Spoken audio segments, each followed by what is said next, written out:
मैं हजरत मौलाना मुफ्ती अब्दुल्ला साहब कासमी दामत बरकातुहुल आली जो मनवरिया शरावस्ती से तशरीफ लाए हैं, जो नाजिम और बानी हैं मदरसा दाई हलीमा लिल बनात के, मैं उनसे मुअद्दबाना इल्तिमास करूंगा कि वो आए और अपने नासिहाना कलिमात से हम सब के क़ुलूब को मुनव्वर मुजल्ला फरमाएं। बिस्मिल्लाहिर्रहमानिर्रहीम। अल्हम्दुलिल्लाहि रब्बिल आलमीन वल आक़िबतु लिल मुत्तक़ीन वस्सलातु वस्सलामु अला सय्यदिल अंबियाइ वल मुरसलीन व अला आलिहि व अस्हाबिहि अजमाईन। अऊज़ु बिल्लाहि मिनश शैतानिर रजीम। बिस्मिल्लाहिर रहमानिर रहीम। अला इन्ना औलिया अल्लाहि ला खौफुन अलैहिम वला हुम यहज़नून। सदक़ल्लाहुल अलीयुल अज़ीम। मेरे मुहतरम बुजुर्गों और दोस्तों, दीनी भाइयों,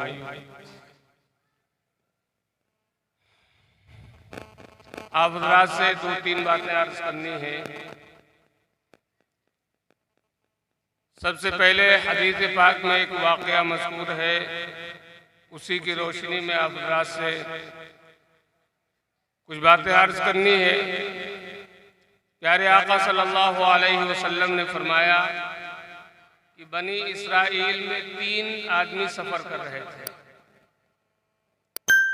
चूंकि आजकल की तरह से ये सहूलतें मुयस्सर नहीं थी, लोग अपने अपने एतबार से पैदल, घोड़ों पर, ऊँटों पर, ऐसा ही ज़माना था। तो 3 हज़रात सफ़र करते रहे। रात हो गई।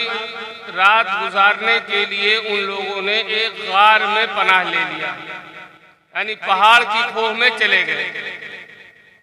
अल्लाह की मर्जी, जो मुंह खुला हुआ था उसके ऊपर एक चट्टान आकर के रुक गई। अब सुबह जब इन हज़रात की आंख खुली तो अब निकलने का कोई रास्ता नहीं। परेशान हुए कि आखिर अब कैसे निकला जाए। आजकल की तरह से पहले आलात नहीं थे कि आदमी मोबाइल के जरिए से बता दे मैं फला जगह फंसा हुआ हूँ, तो लोग मदद के लिए पहुंच जाते हैं। अब इन हजरात ने आपस में मशवरा किया कि भाई इस परेशानी से सिर्फ अल्लाह ही नजात अता फरमा सकते हैं, दुनिया की कोई ताकत नहीं। तो ये कामिल यकीन इन मदारिस से हमें और आपको सिखाया जाता है कि कायनात का निज़ाम अल्लाह तबारक व तआला के हाथ में है। करने और धरने वाली ज़ात वो अल्लाह की, अल्लाह ही से तमाम चीज़ों में मदद मांगनी चाहिए। अल्लाह ही हमारी परेशानियों को दूर कर सकते हैं और कोई दूर नहीं कर सकता। बहरहाल इन हजरात ने आपस में मशवरा किया और ये सिर्फ आज तो भाइयों मुसलमानों का अकीदा कमजोर है, काफिरों का अकीदा इससे ज्यादा है। फ़इज़ा रकीबू फिल फुल्क दअउल्लाह मुखलिसीन लहुद्दीन। जब उनकी कश्तियां समंदरों में चलती हैं, जब वो भंवर में फंसते हैं,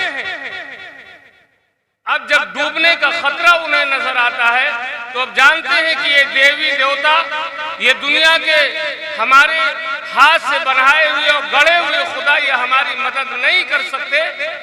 दअउल्लाह मुखलिसीन।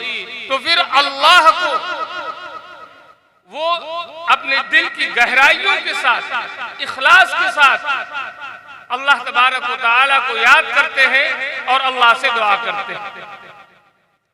बहरहाल इन लोगों ने आपस में मशवरा किया कि भाई अब यहाँ से निकलने का कोई रास्ता नहीं है, अल्लाह तबारक व तआला से दुआ की जाए। तो आपस में ये जब मशवरा हो गया तो उसमें से एक शख्स आगे बढ़ा और उसने दुआ की कि अल्लाह, रोजाना हमारा मामूल ये था कि मैं बकरियां चराया करता था, वापस आने के बाद बकरी का दूध निकालने के बाद सबसे पहले वालिदैन की खिदमत में पेश किया करता था। आज बकरियां चराते हुए जरा वो काफी दूर निकल गया, जंगल में बकरियां चली गई, वापस आते हुए देर हो गई। जब देर को वो शाम को घर लौटा तो माँ बाप उसके बूढ़े वालिदैन सो चुके थे। उसने बकरियों का इंतजाम किया, बकरियों को बाड़े में बांधा, बांधने के बाद उसका दूध निकाला और निकालने के बाद ऐ अल्लाह मेरी तबीयत ने गवारा न किया कि मैं अपने बीवी और बच्चों को दूं।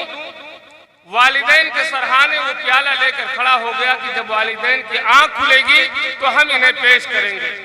पूरी रात वो शख्स खड़ा रहा और उसके बाद जब उसके वालिदैन सोकर उठे तो सबसे पहले वालिदैन को दूध पेश किया, उसके बाद में अपने बच्चों को पिलाया।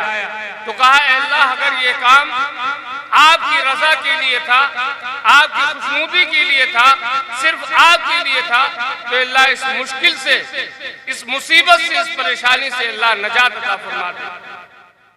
अल्लाह तबारक व तआला ने उसकी दुआ को कबूल किया और चट्टान थोड़ी सी सरक गई, लेकिन अभी इतना रास्ता नहीं हुआ कि आदमी आसानी के साथ निकल आए।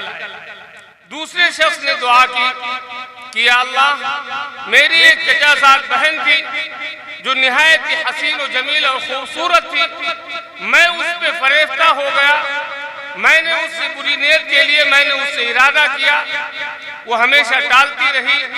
एक मर्तबा कहत साली ऐसी आई, ऐसी मजबूरी, ऐसी लोग फाका कशी पे मजबूर हो गए कि लोग दाने दाने को मुहताज हो गए।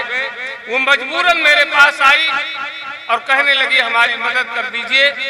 तो मैंने उसे 120 दीनार इस शर्त के ऊपर दिया कि वो मुझे तन्हाई में मुलाकात करे, मैं उसे अपनी गलत ख्वाहिशात को पूरी करूं। मैंने उसे दे दिया। उसने जब मुझे तन्हाई में मैं उसके ऊपर काबू पा गया तो उसने कहा कि ऐ बंदे खुदा, इस मुहर को नाहक न तोड़ो, अल्लाह से डरो। उसने जब ये अल्फाज कहे तो अल्लाह मैं डर की वजह से मेरे हाथ और पैर रुक गए, एक कपकपी तारी हो गई और वो मेरी चचाजाद बहन चली गई। मैं उस गलत इरादे से बाज आ गया। ऐ अल्लाह अगर ये तेरी रजा के लिए था तो आप इस मुसीबत और परेशानी से नजात अता फरमा दीजिए।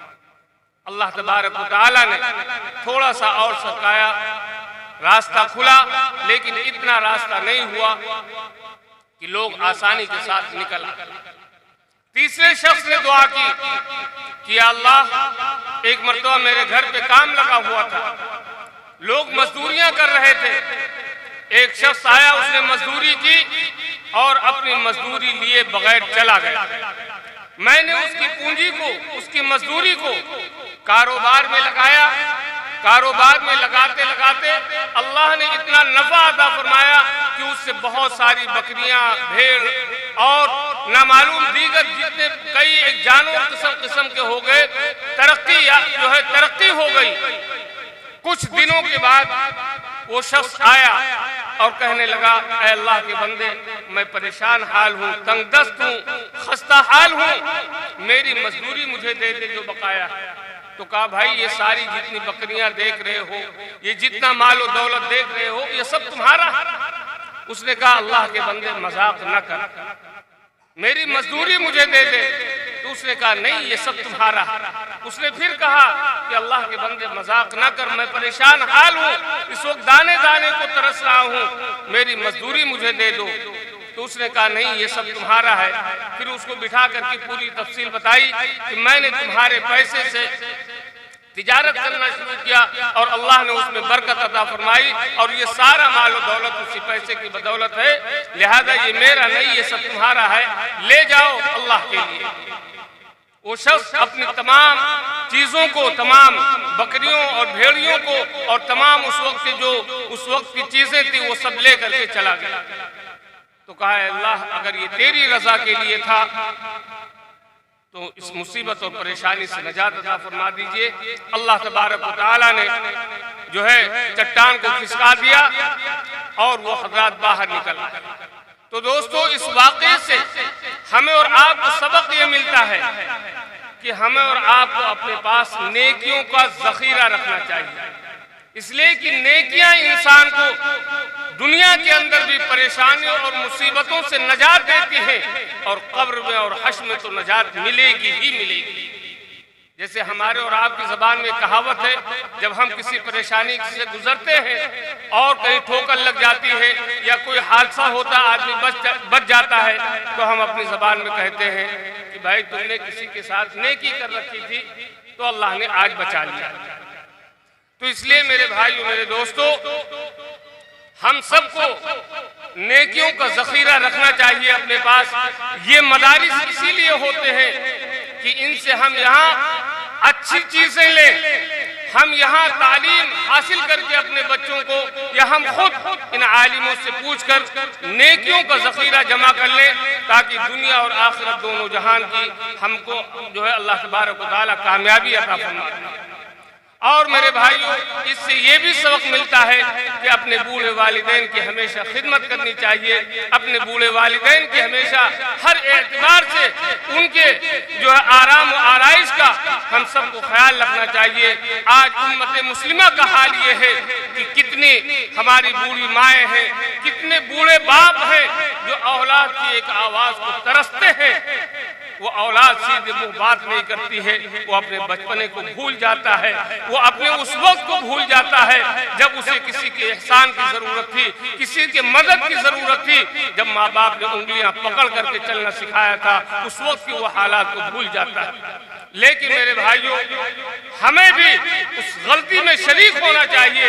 ये एहसास होना चाहिए कि हमने जब ये बच्चा था, जब इसे इल्म हासिल करना चाहिए था, जब इसे कुरान और हदीस की तालीम होनी चाहिए थी, हम उस वक्त रुपया कमाने के चक्कर में और इससे पैसा कमाने के चक्कर में हमने इसको मदरसे में नहीं भेजा, हमने इसको आला तालीम नहीं दिलाई, हमने इसे अल्लाह उसके रसूल का इल्म नहीं दिया।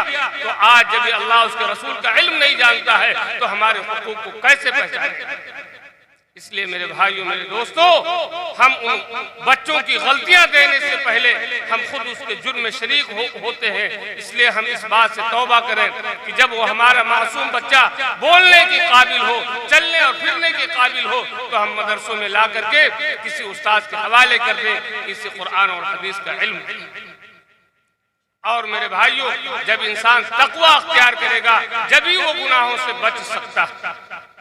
इसलिए मेरे भाइयों, ये मदारिस तमाम चीज़ों का मजमुआ होता है, यहाँ हर किस्म की तालीम होती है। आप हज़रात बिहम्दिल्लाह तशरीफ लाए हुए हैं। हाफिज जी को अल्लाह तबारक व तआला जज़ा खैर अता फरमाए कि हाफिज जी की कद्दो काविश, मेहनत और कुर्बानियों का नतीजा है कि आज इतने बच्चे हाफिज कुरान होकर के कौम के अंदर जाएंगे और हमें और आपको इल्म से बहरावर करेंगे, हमें और आपको इल्म से आगाही फरमाएंगे। इसलिए आप हज़रात हमेशा इन तलबा से, मदारिस से मोहब्बत कीजिए। ये तमाम चीज़ें नेकियों का ज़ख़ीरा है, ये तमाम चीज़ें नेकियां कहलाती हैं। हम इस काम को करेंगे तो हमारी दुनिया और आखिरत दोनों जो है अल्लाह तबारक व तआला हमें कामयाबी अता फरमाएंगे और दोनों जहान के बिगड़े हुए काम बन जाएंगे।